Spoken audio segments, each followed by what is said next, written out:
Hello भाई लोग, इस वीडियो में हम प्रैक्टिस सेट लगाने वाले हैं। जैसा कि आप देख सकते हैं, ये जो एडुटेरिया का प्रैक्टिस सेट है, तो इसमें जितने भी प्रैक्टिस सेट होंगे आपको हम क्लियर करवाने वाले हैं। तो आज जो है प्रैक्टिस सेट 1 है, इसको हम करेंगे और आपको मालूम होगा एडुटेरिया का जो प्रैक्टिस सेट होता है कितना महत्वपूर्ण होता है। तो चलिए हम इस वीडियो को लगाते हैं। इस वीडियो में जो भी प्रश्न है उसको हम देखते हैं और उसको याद करने का भी प्रयास करेंगे। तो चलिए स्टार्ट करते हैं। तो यहाँ पे देख सकते हैं पहला जो क्वेश्चन है, यहाँ पे पूछा गया है कि भारत के साथ व्यापार करने का चार्टर महारानी एलिजाबेथ द्वारा कब दिया गया। यानी भारत के साथ व्यापार करने का चार्टर महारानी एलिजाबेथ के द्वारा कब दिया गया था, वो आपसे पूछा गया है। यहाँ पे 4 ऑप्शन दिया गया है, उसका सही उत्तर आपको चुन करके बताना है। तो इसका सही उत्तर हो जाएगा ऑप्शन नंबर बी, 31 दिसंबर 1600। तो कब दिया गया था चार्टर एक्ट महारानी एलिजाबेथ के द्वारा? तो 31 दिसंबर 1600 को दिया गया था भारत के साथ व्यापार करने के लिए। और आपको बता दें कि इसमें टोटल 50 क्वेश्चन है और लास्ट में थोड़ा सा आपको एक्सप्लेनेशन मिलेगा जो कि एग्जाम की दृष्टि से काफ़ी महत्वपूर्ण होते हैं, वो आपको दिया जाएगा। तो चलिए नेक्स्ट क्वेश्चन की ओर पढ़ते हैं। क्वेश्चन नंबर 2 है, इसमें बोला गया है कि भारतीय राष्ट्रीय आंदोलन के प्रारंभ से ही उग्र राष्ट्रवादियों का भी वर्ग था, निम्न में से कौन नहीं शामिल है। तो 4 ऑप्शन दिए गए हैं, तो इसमें से सही उत्तर हो जाएगा ऑप्शन नंबर सी, यानी गोविंद रांडे। ठीक है, तो आपको पता होगा कि लाल बाल पाल जो थे गरम दल के नेता थे और इसमें से एक जो थे गोविंद रांडे जो गरम दल के नेता नहीं थे।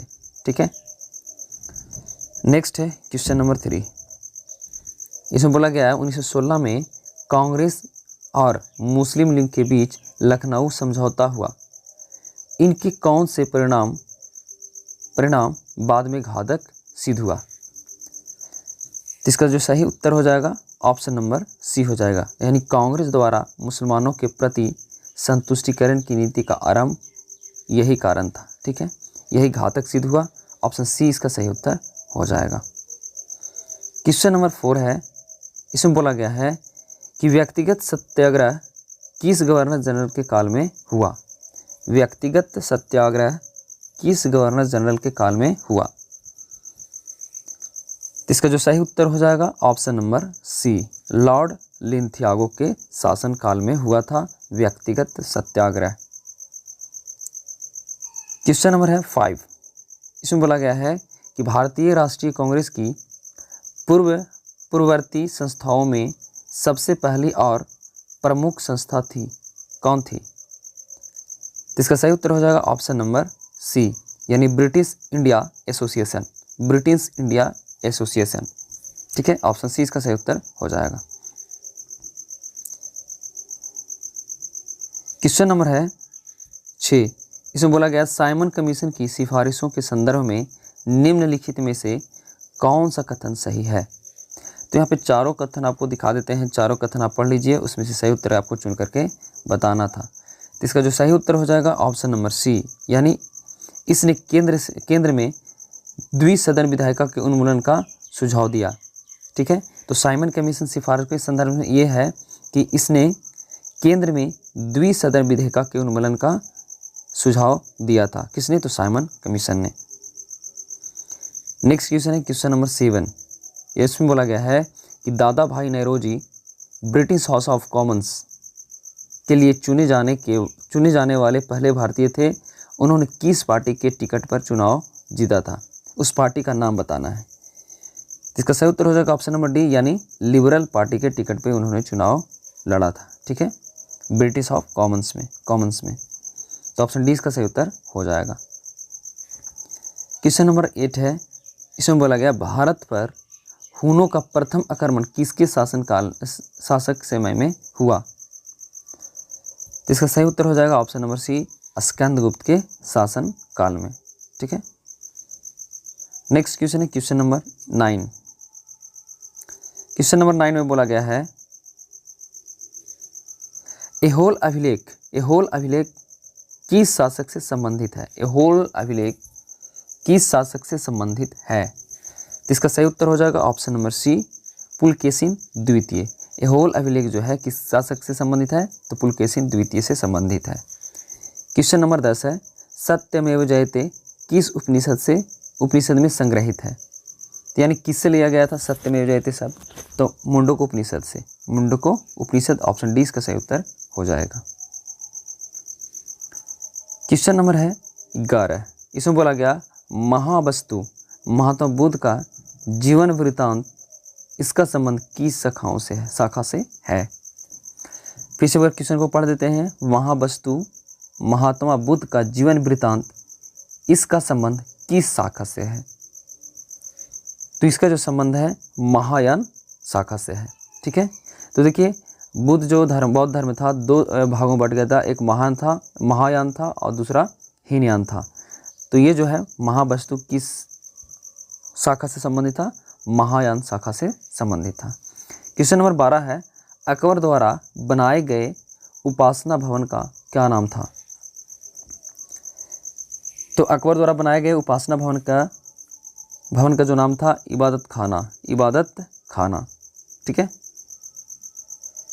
क्वेश्चन नंबर 13 है, इसमें बोला गया है कि सुप्रसिद्ध संगीतकार तानसेन और बैजू बावरा किसके शासनकाल में सुविख्यात थे? तो किसके शासनकाल में सुविख्यात थे? तो अकबर के शासनकाल में। ऑप्शन सी इसका सही उत्तर हो जाएगा। क्वेश्चन नंबर 14, इसमें बोला गया न्यू कैसल पोर्ट जो दुनिया का सबसे बड़ा कोयला निर्यात बंदरगाह है, यह किस देश में स्थित है?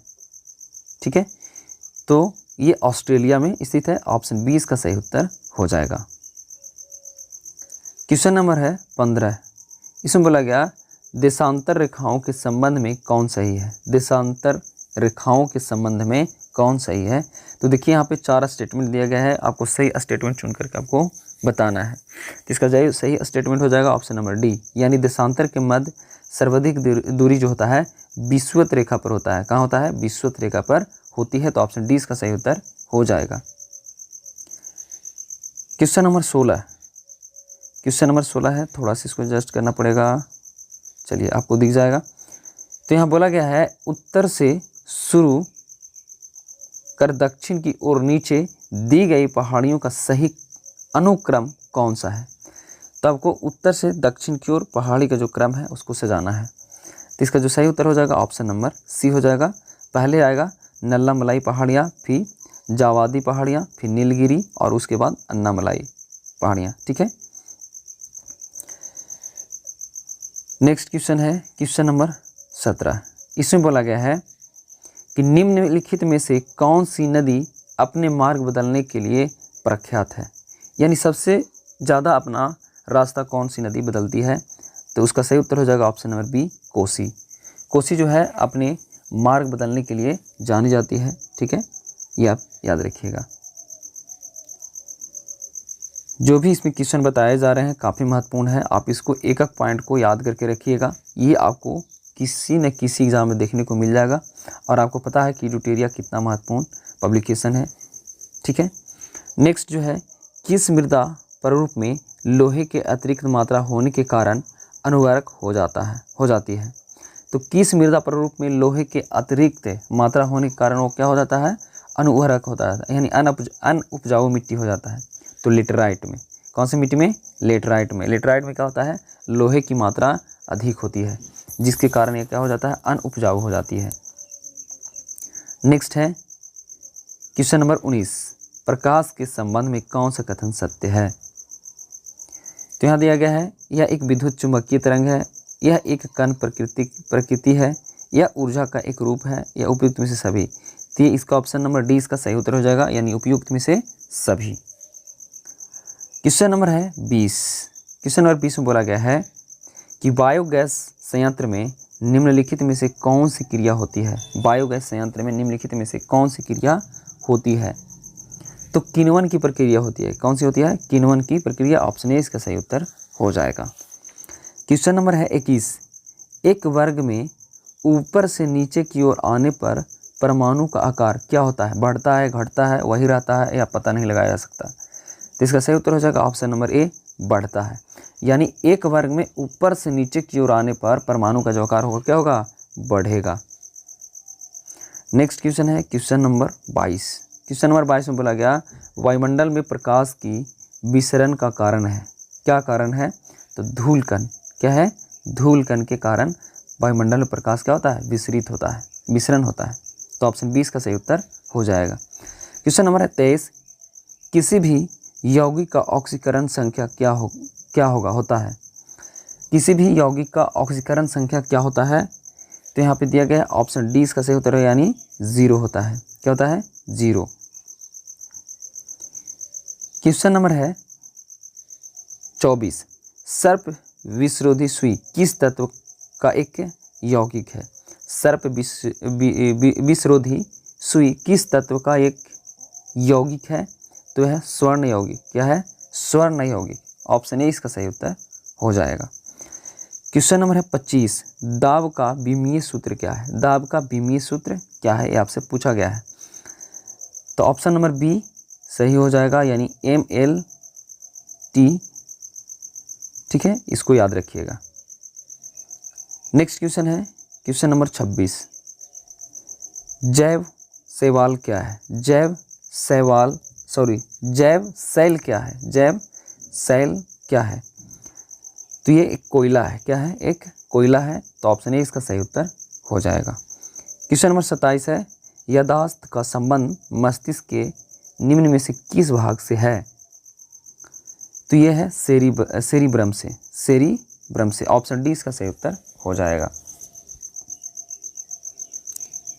क्वेश्चन नंबर 28 है, इसमें बोला गया है कि एक जीवाश्म पक्षी का नाम बताएं जो एक पक्षी की तरह दिखता है लेकिन सरीसृप के जैसी अन्य विशेषताएं होती है। तो यहाँ पे 4 ऑप्शन आपको दिया गया है और आपको सही उत्तर आपको बताना है। तो ऑप्शन 20 का सही उत्तर हो जाएगा, यानी आर्कियोटेक्सी। ठीक है, आर्कियोटेरिक्स। ठीक है, ऑप्शन 20 का सही उत्तर हो जाएगा। क्वेश्चन नंबर 29 है, मानव शरीर में सर्वाधिक मात्रा में पाए जाने वाला तत्व कौन सा है?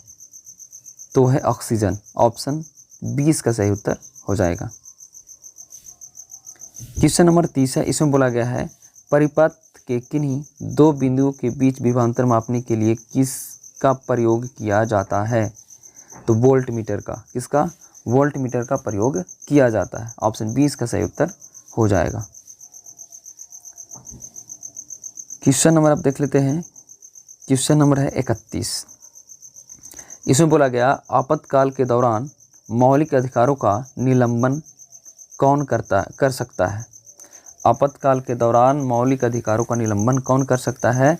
तो भारत के राष्ट्रपति करेंगे। ऑप्शन सी इसका सही उत्तर हो जाएगा। क्वेश्चन नंबर है 32। प्रकलन समिति के सदस्यों का कार्यकाल कितने वर्षों का होता है? प्रकलन समितियों के सदस्यों का कार्यकाल कितने वर्षों का होता है? तो 1 वर्षों का होता है। ऑप्शन ए इसका सही उत्तर हो जाएगा। क्वेश्चन नंबर 33, निम्नलिखित में से किसके अनुमोदन से भारत की संचित निधि से पैसा निकाला जा सकता है? तो भारत के संसद की अनुशंसा पर। ठीक है, अनुमोदन से ही संचित निधि से पैसा निकाला जा सकता है। ऑप्शन डी इसका सही उत्तर हो जाएगा। क्वेश्चन नंबर है 34। क्वेश्चन नंबर 34 में बोला गया भारतीय संविधान में विधि के समक्ष समानता किस देश के संविधान से लिया गया है? तो ब्रिटेन से। कहाँ से लिया गया है? ब्रिटेन से। ऑप्शन डी इसका सही उत्तर हो जाएगा। तो भारतीय संविधान में विधि के समक्ष समानता किस देश के संविधान से लिया गया? तो ब्रिटेन के संविधान से लिया गया। ऑप्शन डी इसका सही उत्तर हो जाएगा। क्वेश्चन नंबर 35 है कि संविधान संशोधन प्रक्रिया संविधान के किस भाग में उल्लेख किया गया है? तो भाग 20 में। तो ऑप्शन डी इसका सही उत्तर हो जाएगा। क्वेश्चन नंबर है यहाँ पे देखिए, कूट के माध्यम से आपको उत्तर देना है। यहाँ पे आपको टैली कराना पड़ेगा, उसके बाद ही आप उत्तर दे सकते हैं। तो देखिए, सूची 1 को सूची 2 के साथ मिलाइए।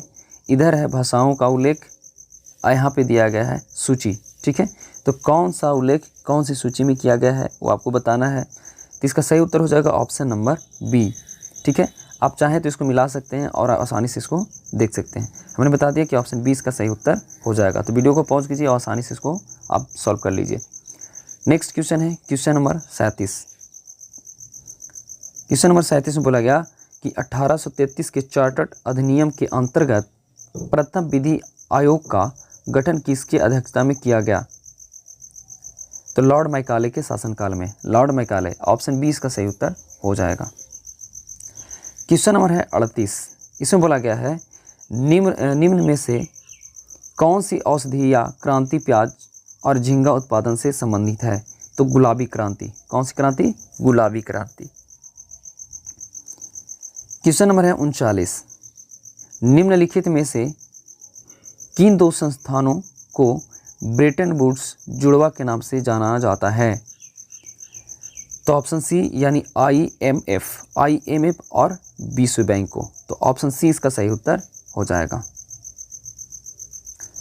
अब क्वेश्चन नंबर है 40, यहाँ पे देखिए क्वेश्चन नंबर 40 दिया गया है। इसमें पूछा गया है किस वर्ष भारतीय रिजर्व बैंक का राष्ट्रीयकरण किया गया था? तो 1949 को। किस वर्ष भारतीय रिजर्व बैंक का राष्ट्रीयकरण किया गया? तो 1949 ईस्वी को। 41 नंबर क्वेश्चन है हिंदू राष्ट्र का विचार मूलतः किसका है? हिंदू राष्ट्र का विचार मूलतः किसका है? तो BD सावरकर का। BD सावरकर का। ऑप्शन ए इसका सही उत्तर हो जाएगा। क्वेश्चन नंबर है 42, भारत में आयकर है, भारत में आयकर है क्या? एक प्रत्यक्ष और प्रगतिशील। क्या है? प्रत्यक्ष और प्रगतिशील कर है। ऑप्शन बी इसका सही उत्तर हो जाएगा। क्वेश्चन नंबर है 43, कुचिपुड़ी किस राज्य का प्रसिद्ध लोक नृत्य है? तो आपको मालूम है आंध्र प्रदेश, आंध्र प्रदेश का ये प्रसिद्ध लोक नृत्य है। तो ऑप्शन डी इसका सही उत्तर हो जाएगा। क्वेश्चन नंबर है 44, क्वेश्चन नंबर 44 में बोला गया हिमनी उत्तम पर्व का संबंध किस खेल से है? हिमनी उत्तम पर्व का संबंध किस खेल से है? तो ये मल्लखम्ब से है। किससे? मल्लखम्ब। तो ऑप्शन 20 का सही उत्तर हो जाएगा। क्वेश्चन नंबर 45, निपख आंदोलन के प्रणेता थे, निपख आंदोलन के प्रणेता थे तो दादू दयाल थे। ऑप्शन सी इसका सही उत्तर हो जाएगा। क्वेश्चन नंबर है 46, इसमें बोला गया दक्कम्मा सिक्का किसने चलाया? दक्कम्मा सिक्का किसने चलाया? तो ये ग्रीकों ने चलाया था। ऑप्शन ए इसका सही उत्तर हो जाएगा। 47 नंबर क्वेश्चन है, इसमें बोला गया बाढ़ के दौरान हर वर्ष नए एलुवियम का जमाव से जो मिट्टी उर्वरता को बढ़ाता है वो खादर कहलाता है। कौन सी मिट्टी कहलाता है? खादर। क्वेश्चन नंबर 48 है, वह समुद्री सीमा जहां तापमान तेजी से कम होता है वो क्या कहलाता है? थर्मोकोलाइन, थर्मोकोलाइन कहलाता है। क्वेश्चन नंबर है 49, बेसल मापदंड संबंधित है किसे? तो बैंकिंग क्षेत्र से। किससे? बैंकिंग क्षेत्र से। क्वेश्चन नंबर है 50 और ये वीडियो का लास्ट प्रश्न है, उसके बाद हम एक्सप्लेनेशन कुछ देखेंगे। इंग्लिश में पहली बार औद्योगिक क्रांति शब्द का प्रयोग किया गया आर्नल्ड टाइबी के द्वारा, आर्नल्ड टाइबी के द्वारा। तो ऑप्शन डी इसका सही उत्तर हो जाएगा। तो ये 50 क्वेश्चन थे। अब हम देखने वाले हैं महत्वपूर्ण जो एक्सप्लेनेशन है कुछ महत्वपूर्ण टॉपिक्स है उसके बारे में। ठीक है, तो यहाँ पे आप देख सकते हैं कुछ याद करने योग्य दिया गया है। यहाँ पे देखिए स्मरणीय तथ्य है। ठीक है, तो इसको याद करना है। तो यहाँ पहला जो पॉइंट है कि भारत में मानव का सर्वप्रथम साक्ष्य प्राप्त हुआ तो नर्मदा घाटी से प्राप्त हुआ था। दूसरा है सर्वप्रथम प्राचीनतम अस्थायी जीवन के प्रमाण मिले हैं तो मेहरगढ़ से मिला है। कहाँ से मिला है? मेहरगढ़ से। नेक्स्ट है एक ही कब्र से 3 मानव कंकाल के अवशेष मिले हैं दमदमा से। कहाँ से? दमदमा से। नेक्स्ट पॉइंट है गर्त आवास के साक्ष्य प्राप्त हुए हैं, गर्त आवास के साक्ष्य प्राप्त हुए हैं बुर्जुआ होम से। कहाँ से? बुर्जुआ होम से। जो भी इसमें बताया जा रहा है काफ़ी महत्वपूर्ण है, एग्जाम में आपको डायरेक्टली देखने को मिल जाएंगे, तो इसको याद जरूर कर लीजिएगा। क्वेश्चन नंबर है ये अगला नेक्स्ट पॉइंट जो है मानव के साथ कुत्ते को दफनाने का साक्ष्य प्राप्त हुआ बुर्जुआ होम से। कहाँ से? बुर्जुआ होम से। जुता हुआ खेत का साक्ष्य प्राप्त हुआ कालीबंगा से। कहाँ से? कालीबंगा से। अग्निकुंड का साक्ष्य प्राप्त हुआ था कालीबंगा और लोथल दोनों जगह से। नेक्स्ट है युग्म समाधियों का प्रमाण प्राप्त हुए, युग्म समाधियों का प्रमाण प्राप्त हुआ था कालीबंगा और लोथल से। ठीक है, नेक्स्ट क्वेश्चन है, नेक्स्ट जो पॉइंट है यहाँ से पूछा गया है कि नक्काशीदार ईंटों का प्रयोग का साक्ष्य प्राप्त हुआ है। ये कालीबंगा से, यानी नक्काशीदार ईंटों का प्रयोग का साक्ष्य जो प्राप्त हुआ कालीबंगा से। उसके बाद नेक्स्ट पॉइंट है नर्तकी की कांस्य मूर्ति का साक्ष्य प्राप्त हुआ है मोहनजोदड़ो से। नेक्स्ट है शवों को दफनाने की प्रथा का प्रचलन था हड़प्पा में। नेक्स्ट है शवों को जलाने की प्रचलन था मोहनजोदड़ो में। 3 मुख वाले देवता की मूर्ति प्राप्त हुई, वो भी मोहनजोदड़ो से। नेक्स्ट पॉइंट है मिट्टी द्वारा निर्मित हल का साक्ष्य प्राप्त हुआ बनवाली से। नेक्स्ट है उन्नत जल प्रबंधन का साक्ष्य है धौलावीरी में। प्राप्त कहाँ से हुआ था? उन्नत जल प्रबंधन का साक्ष्य धौलावीरी से। नेक्स्ट है शैलकृत स्थापत्य के प्राचीनतम प्रमाण हुए हैं धौलावीरा से। नेक्स्ट है वैसा हड़प्पाकालीन स्थल जो 3 भागों में विभक्त था, वो धौलावीरा से है। ठीक है। नेक्स्ट है कृषि का प्रथम साक्ष्य प्राप्त हुआ था मेहरगढ़ से। कहाँ से? मेहरगढ़ से। नेक्स्ट है चावल का प्राचीनतम साक्ष्य प्राप्त हुआ कुलडीहवा से। आग का आविष्कार हुआ पुरापाषाण काल में। पहिए का आविष्कार हुआ नवपाषाण काल में। मानव द्वारा सर्वप्रथम अनाज जौ या यव यानी गेहूं, ये दोनों में से एक फसल को उगाया गया था। नेक्स्ट पॉइंट है मानव द्वारा सर्वप्रथम प्रयोग में लाया गया धातु तांबा है। राष्ट्रीय मानव संग्रहालय स्थित है कहाँ? भोपाल में।